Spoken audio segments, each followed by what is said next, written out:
We worship some of these things more than God. So we run to all these other things, right, more than God. And I know what it is to be in trouble and go run to a bottle or run to something to calm me down or whatever the case. And this is not to condemn anybody, but you know what I'm about to tell you is true, right? When it comes down, and when the stupor comes down, and when the high comes down, right? Like you're still unfulfilled. Your heart is still not satisfied because all these other things we keep running after, you know what they do? They betray us, Tim.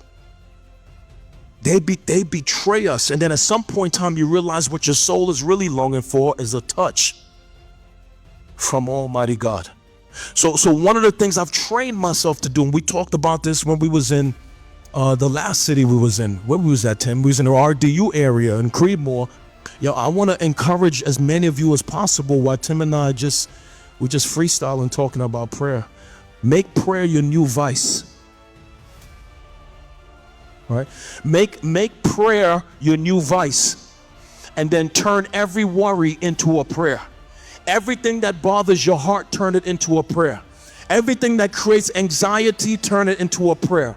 Everything that creates worry, turn it into a prayer. Every need that arises in your life, turn it into a prayer. And if you start taking all of your problems, all of your worries, all of your anxiety, all of your fear, all of your concerns, all of your issues, all of your challenges, all of your battles, if you start taking all of it to prayer,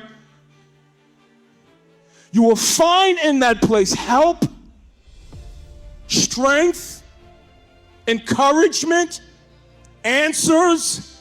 And over time, what you look up is that your neediness and your brokenness actually works to create intimacy with God, because it keeps carrying you back to his feet. Like, my prayer life is ferocious. Like, people may know me for preaching all around the country, but that's not the strongest part of my ministry. The strongest part of my ministry is not my preaching. The strongest part of my ministry is my prayer life. And I'm not super disciplined in prayer because I'm a beast when it comes to discipline. My prayer life is ferocious because I am broken.